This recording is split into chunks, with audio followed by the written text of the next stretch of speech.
가득가득 하시길 축복하고 축복합니다.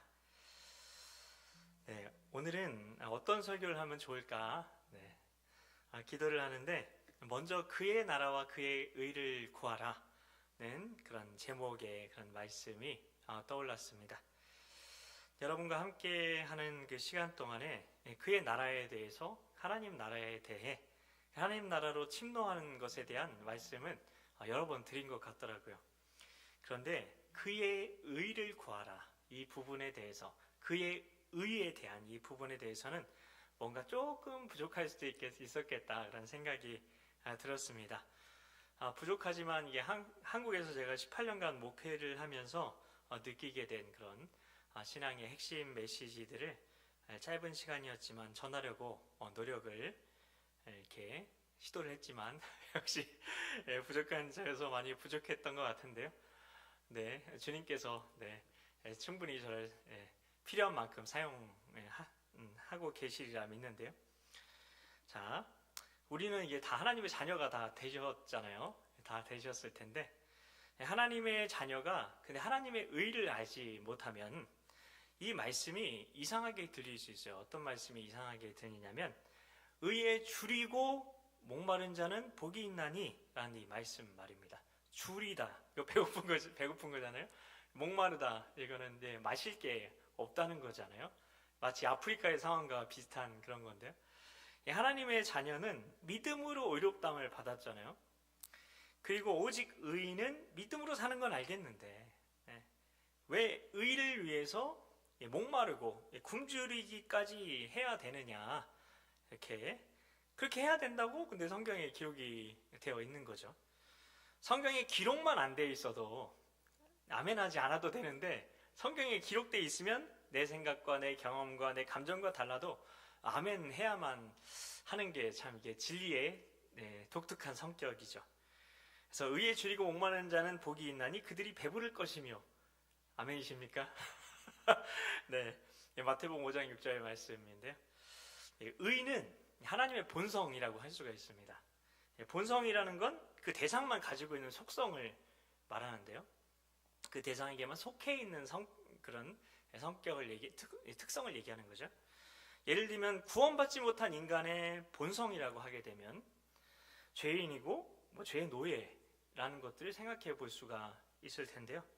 그런데 죄인이었던 인간의 본성뿐 아니라 하나님의 본성이 있다는 겁니다. 이 본성을 부인하는 건 하나님 되심을 부인하는 거예요. 그렇기 때문에 하나님이시면 반드시 의로우셔야 하는 겁니다.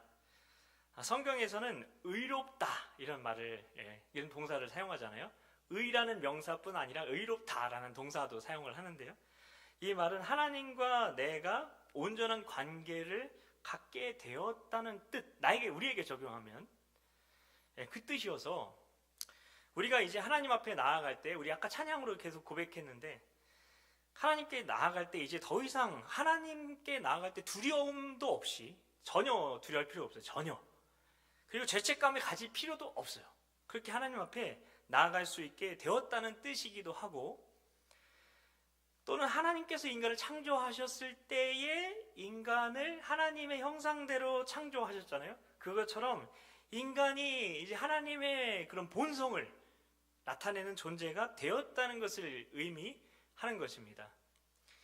별에는 행성이 있고 항성이 있는 것을 아시죠? 행성과 항성의 차이가 뭘까요? 자, 이 둘의 차이는 스스로 빛을 낼 수 있는지 없는지에 따라서 갈라지게 되죠. 대표적인 항성이 빛을 내게 되는 건데요.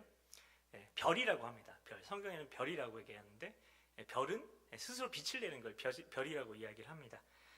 대표적인 항성으로 우리가 잘 알고 있는 건 영어로 sun, 태양이 있죠.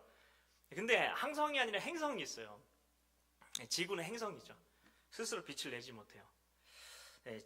지구도 행성인데, 그래서 빛을 반사해서 빛이 나는 별이 행성이라고 할 수가 있습니다.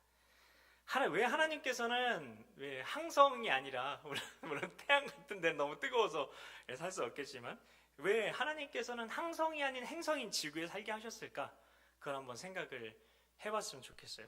그것은 어쩌면 우리가 항성과 같으신 그 하나님의 빛을 받아서 그 빛을 반사하는 행성과 같은 존재이기 때문에, 그런 본성을 가진 존재이기 때문에 그렇게 이 행성인 지구에 살게 하신 것이 아닌가 싶습니다.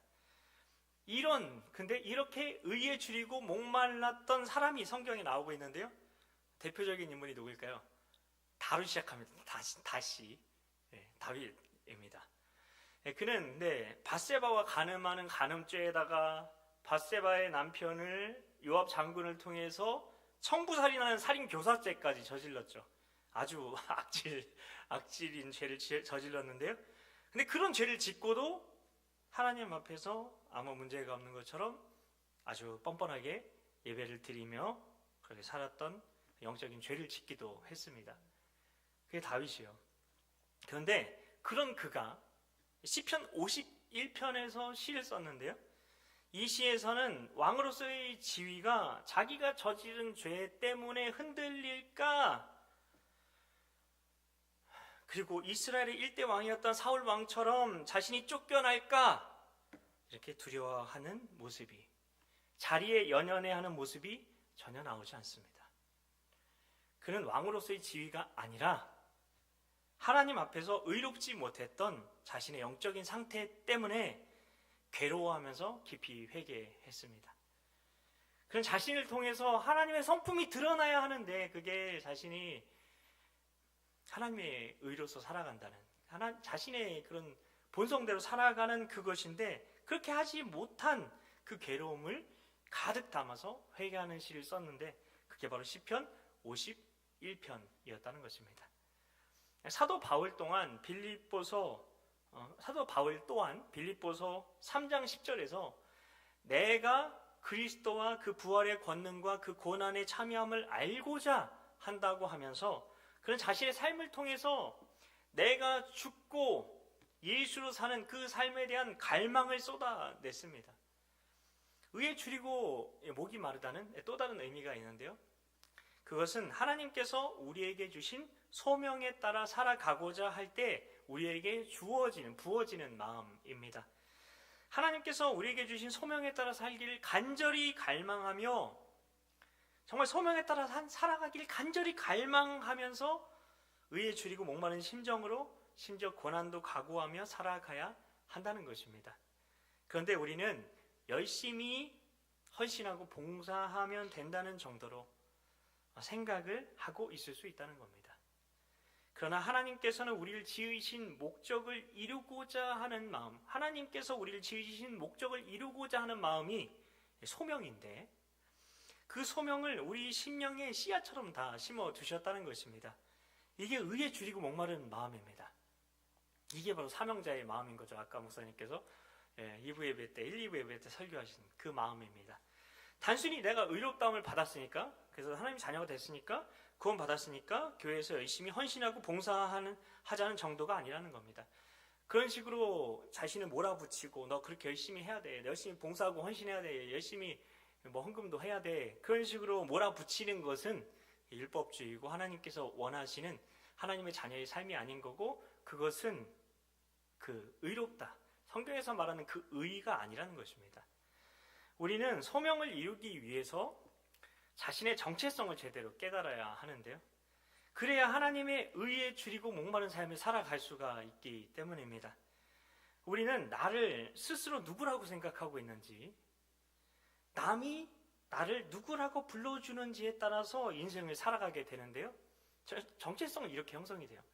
이런 정체성은 근데 사회에서 거절받지 않기 위해서, 그리고 스스로를 용납하기 위해서 스스로 이렇게 나쁜 선택을 하지 않고 인생을 그냥 버텨내기 위해서 스스로 만들어낸 정체성입니다. 이런 사람을 우리는 제사장이었던 아론이 그 예였다고 할 수가 있는데요. 그는 모세의 형이었죠.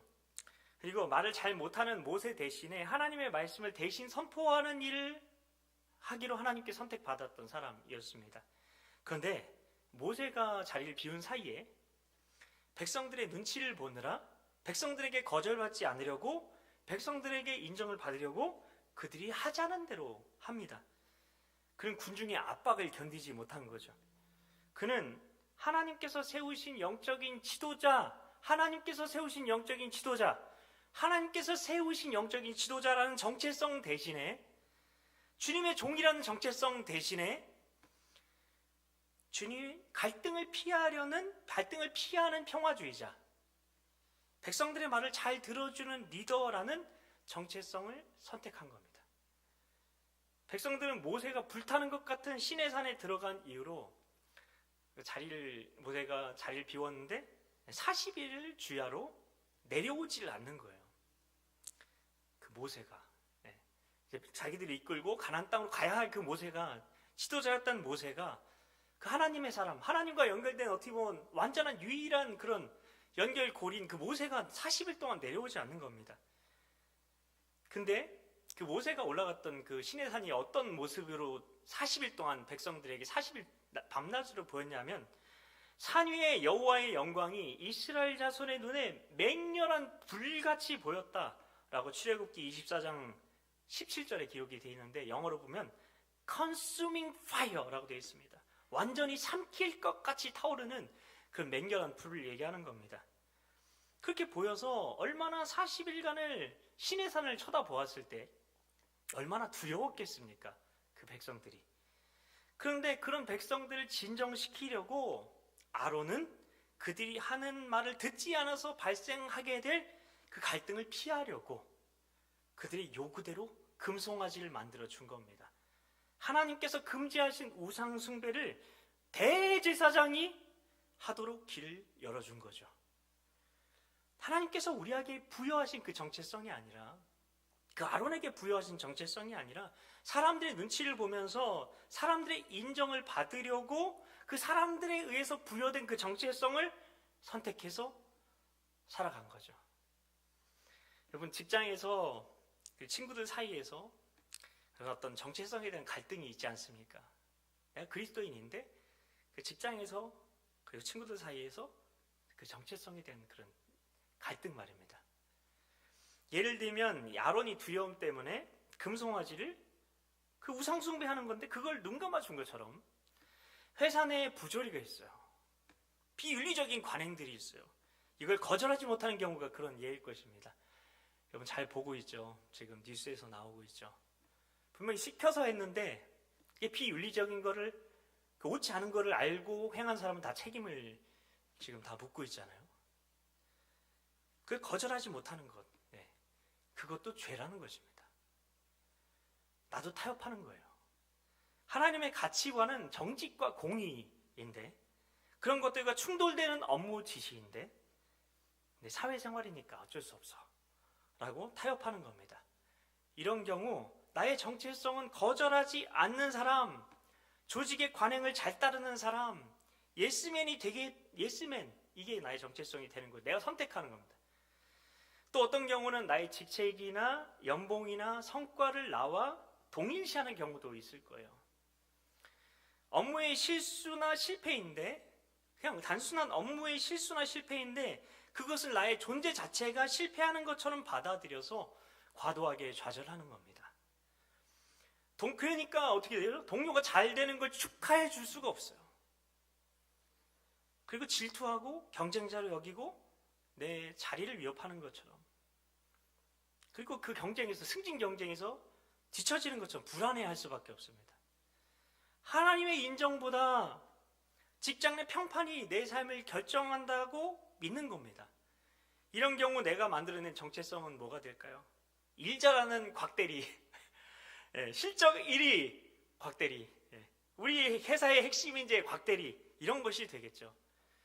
우리들은 대부분 자기 경험, 자기 지식, 자기 능력으로 자기 정체성을 인식하며 살아가게 되는데요. 세상 사람들은 그렇게 살아갑니다. 그냥 당연하게, 다른 걸 모르니까, 다른 길을 알지 못하니까. 특히 어릴 때 부모님이나 선생님과 같은 권위자에게서 상처를 받게 되면 권위자가 자신에게 무엇이라고 말하는지 늘 민감한 마음으로 눈치를 살피며 살게 됩니다. 그 사람에게 계속 맞추려고 하는 거죠. 그러나 우리가 진짜 이 땅에서 예수님의 말씀처럼 의에 줄이고 목이 마른 삶을 살아가려면 우리를 창조하신 하나님께서 나를 누구라고 부르시는지 알아야 하고 이에 맞는 정체성을 내가 믿음으로 선택할 수 있어야 합니다. 믿음으로 취할 수 있어야 하는 거죠. 오늘 본문 마태복음 3장 16절 17절을 같이 한번 읽어봤으면 좋겠는데요. 같이 읽어볼까요? 예수께서 세례를 받으시고 곧 물에서 올라오실새 하늘이 열리고 하나님의 성령이 비둘기같이 내려 자기 위에 임하심을 보시더니 하늘로부터 소리가 있어 말씀하시되 이는 내 사랑하는 아들이요 내 기뻐하는 자라 하시니라. 아멘. 하나님께서 예수님에게 무엇이라고 말씀하셨습니까? 이는 내 사랑하는 아들이요 내 기뻐하는 자라. 근데 우리가 알아야 될 게 있어요. 하나님 아버지께서 예수님에 대해 이 말씀하셨을 때 예수님이 사역을 시작하셔서 정말 사역이 잘 되고 있을 때였나요? 아니면 시작을 하시기 전이었나요? 네, 그것을 기억하십시오. 사도 바울은 자기가 배운 지식을 가지고 자기가 가진 지위를 이용해서 예수님을 믿는 사람들을 체포하는 종교 경찰관 같은 사람이었죠. 그런데 다메섹으로 가는 도중에 하늘로부터 빛이 임했고 예수님께서 그에게 말씀하시는 소리를 들었죠. 그때 예수님께서는 제자였던 아나니아에게 이 바울에게 찾아가라고 얘기를 하는데 아나니아는 바울을 인정하려고 들지를 않았죠. 아나니아가 이렇게 얘기했어요. 아나니아가 대답하되 주여 이 사람에 대해서 내가 여러 사람에게 듣사온즉 그가 예루살렘에서 주의 성도에게 적지 않은 해를 끼쳤다 하더니 여기서도 주의 이름을 부르는 모든 사람을 결박할 권한을 대제사장들에게서 받았나이다 하거늘 주께서 이르시되 가라 이 사람은 내 이름을 이방인과 임금들과 이스라엘 자손들에게 전하기 위하여 택한 나의 그릇이라. 그가 내 이름을 위하여 얼마나 고난을 받아야 할 것을 내가 그에게 보이리라 하시니. 사도행전 9장 13절부터 16절까지의 말씀인데요. 이 바울을 인정하지 않으려고 했던 아나니아에게 예수님께서는 바울의 정체성이 무엇인지, 바울이 하나님의 의를 위해서, 그 나라를 위해서 무엇을 해야 하는지, 어떻게 그를 부르셨는지를 말씀하십니다. 며칠 뒤 바울은 이 아나니아의 안수로 눈을 뜨고 그도 즉시 복음을 전하러 나가게 됩니다. 그런데도 사람들은 바울이 예수님을 믿게 되었다고 믿지를 않았죠. 바울이 예수님을 만나기 전에 얼마나 교회를 박해했었는지, 종교 경찰과 같았던 바울이 얼마나 유명했는데 그가 한순간에 바뀌었다는 것을 어느 누구도 믿지 못했던 것은 어쩌면 당연한 일이었는지도 모르겠습니다. 바울이 예수님을 만나기 전에 어떤 삶을 살았는가는 평생 꼬리표와 같이 바울을 따라다녔습니다. 그러나 그는 그런 어려움 가운데도, 그런 오해 가운데도, 심지어 핍박 가운데도 그는 의에 줄이고 목마른 삶을 살아간 것입니다. 바울은 사람들이 자기에게 대해서 뭐라고 하든지 전혀 상관하지 않았어요. 대신에 그가 주목했던 것이 있었습니다. 그 주목했던 것이 있었기 때문에 괜찮았어요. 그가 그리고 귀 기울였던 것이 있었기 때문에 괜찮았어요. 하나님께서 자기를 누구라고 부르시는지에 대해서, 하나님이 나를 향해서 누구라고 부르는지, 그리고 자신에게 주어진 소명이 무엇인지 그것만 바라보고 그것만 주목하고 그것만 붙들었던 것입니다. 그렇기 때문에 의에 줄이고 목마른 삶이라는 것은 자신의 정체성을 알고 자신에게 주어진 소명을 이루는 삶이라는 것입니다. 이 두 가지를 기억하십시오. 정체성을 알고 소명을 이루는 삶이다. 자신의 짧은 그 삶을 통해, 여러분 인생이 참 짧더라고요. 저도 벌써 40 중반이 꺾였어요. 저도 20대였던 때가 있었는데 순식간입니다. 인생이 정말로. 그래서 자신의 짧은 그 삶을 통해 하나님의 뜻이, 하나님의 나라가 이 땅 가운데 임하는 그것만을 향해서 달려갈 수밖에 없었던 겁니다. 여러분 단 한 가지만을 위해 살아가십시오. 인생 되게 짧고 여러분이 하나님 나라 가운데 여러분만이 할 수 있는 그게 있어요. 거기에만 집중하고 달려가도 주님의 영광을 위해서 충분히 우리가 살아갈 수가 없어요. 또 많은 것을 하려고 하지 마십시오. 그래서 빌립보서 3장 12절에 바울은 이렇게 이야기를 했습니다. 내가 이미 얻었다함도 아니요 온전히 이루었다함도 아니라 오직 내가 그리스도 예수께 잡힌 바 된 그것을 잡으려고 달려가노라. 바울은 자신에게 주어진 그 소명, 그 단 하나의 소명, 그것을 이루는 그 삶을 살기 위해서 의에 줄이고 목말라 있었습니다. 그리고 그 의 때문에 핍박을 받고 있었습니다. 그런데도 오직 예수님께 잡힌 바 된 그것, 예수님께서 자신에게 말씀해 주신 그 소명, 바로 그 소명, 바로 이방인들에게 복음을 전하는 그 선교라는 지상 대명령을 위해서 지금도 달려가고 있다고 고백한 것입니다.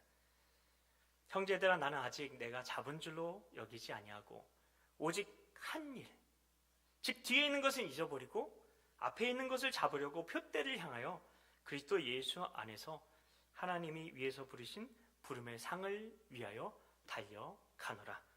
빌립보서 3장 13절 14절 말씀입니다. 이 소명을 이루는 삶은 목표가 아니라 목적임을 기억하시기 바랍니다. 그래야 낙심하지 않습니다. 목적입니다. 목적. 목적은 비전이죠. 그리고 방향성입니다. 넘어지고 쓰러져도 다시 그 방향을 향해 다시 일어나고 달려가기만 하면 되는 겁니다. 그래서 내가 도달할 수 있는 지점은 각각 다를 거예요. 그 목적을 향해 나아갈 때. 그래서 바울은 아직 내가 잡은 줄로 여기지 않고 내가 한 일은 다 잊어버리고 표대를 향하여 달려갈 수밖에 없다고 말하고 있는 겁니다. 여러분, 나의 정체성이 무엇입니까? 하나님의 자녀이십니까? 그러면 여러분 이미 거듭난 겁니다. Already you were born. 다시 태어나죠. 여러분이 다시 태어난 겁니다. born again 한 겁니다. born again. 이미 우리는 새롭게 태어나 버렸어요. 그걸 되돌릴 수는 없어요. 여러분은 하나님의 자녀입니다. 그 누가 뭐래도, 마귀가 뭐라고 해도 하나님의 자녀가 아닌 삶으로 돌아갈 수가 없다는 겁니다. 이미 건널 수 없는 강을 건너와 버리신 거예요. 다시 세상으로 돌아갈 수 있는 다리는 이미 성령의 불로 태워져 버렸어요. 이제 오직 내게 주어진 사명의 표대를 향해 달려가는 것밖에 우리가 할 수 있는 건 없는 겁니다. 그게 바로 철로역정입니다. 하나님의 자녀로 거듭난 나의 인생은 어떤 것이라고 생각을 하십니까? 더 열심히 신앙생활 하는 건가요? 그러면 신약 성경에 더 열심히 모여서 교회 활동하는 게 기록이 되어 있어야 하겠죠. 그런데 성경에 그런 기록이 있습니까? 아니요, 없어요. 그러면 열심히 신앙생활을 해서 복받고 잘된 이야기들이 성경에 기록이 되어 있나요? 그래서 복을 받으려고 더 경쟁적으로 열심히 헌금하고 열심히 교회 봉사하는 말씀이 나오고 있나요? 아니에요, 없어요. 헌금하고 교회 봉사하는 게 나쁘다는 게 아니에요. 본질이 무엇이냐 하는 것입니다. 성경이 주목하고 있는 것이 무엇이냐 하는 것입니다. 우리에게는 하나님께서 주신 소명이 다 있어요. 여러분 각자에게. 그것을 찾으셔야 합니다. 하나님의 자녀가 됐다면 그 정체성을 분명히 인식하고 제가 소명을 향해 여러분이 달려가야 하는 것입니다. 우린 그것을 찾아야 되는 거고 그것과 직업이 연결돼야 되는 거예요. 그게 아니라 단순히 잘 먹고 잘 살고 아니면 단순히 생계를 위해서 뭔가 직업을 선택하고 그건 아니에요. 그건 여러분이 갈 길이 아니에요.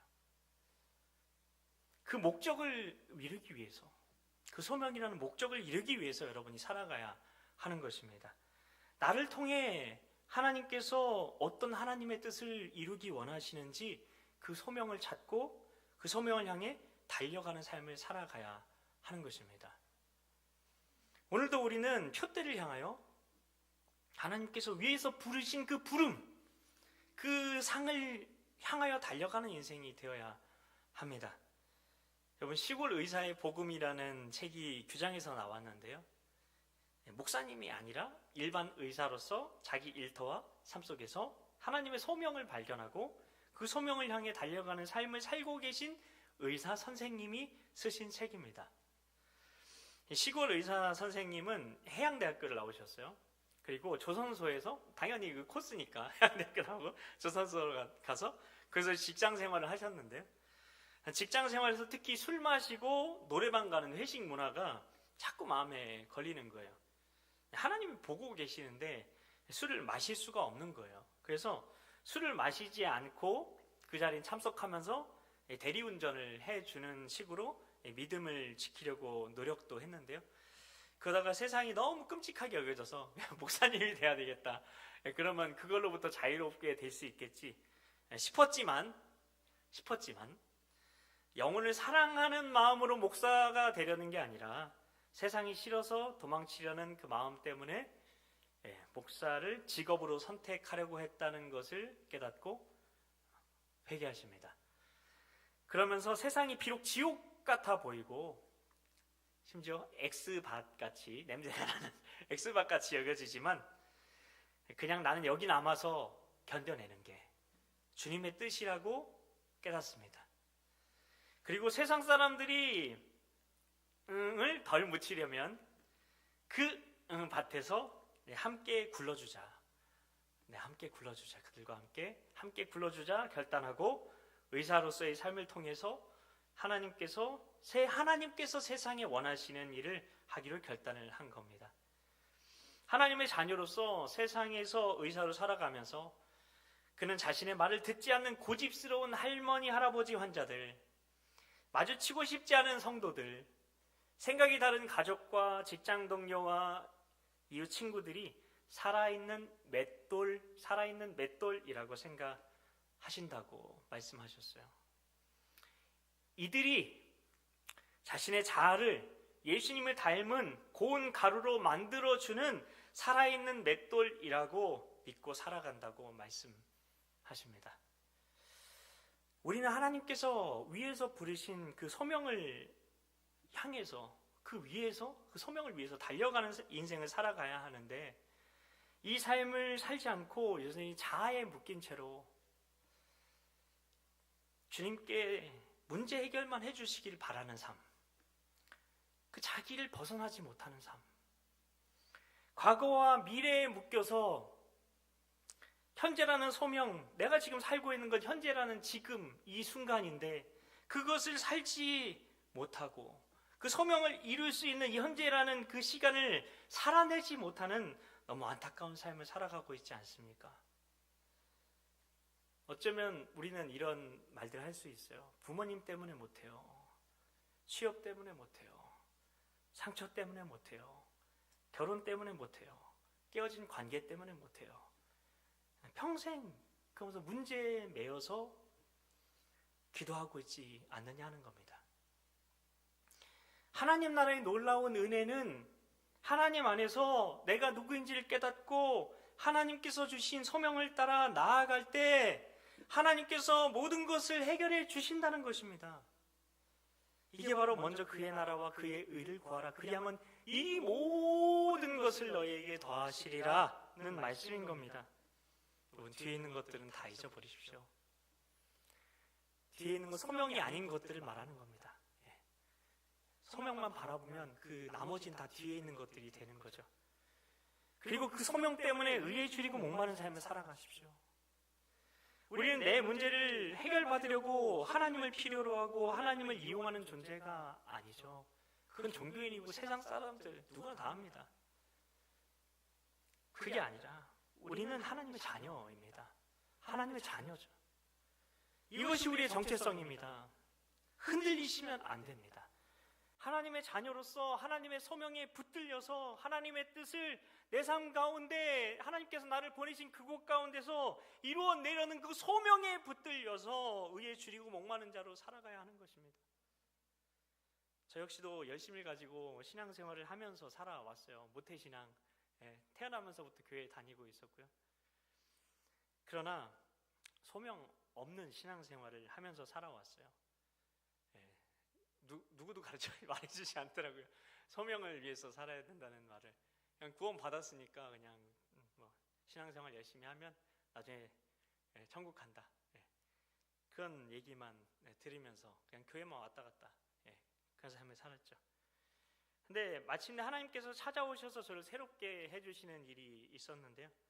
제가 청년부 리더였는데 정오에 낮 12시마다 저에게 맡겨진 친구들을 위해서 중보기도를 매일 했거든요. 꾸준히 하는 건 제가 잘합니다. 잘 못해서. 근데 그렇게 기도하던 중에 어느 날 하나님께서 이 말씀을 주셨어요. 어떤 말씀이냐면 주께서 이르시되 가라.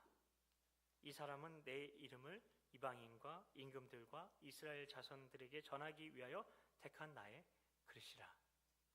사도행전 9장 15절 말씀입니다.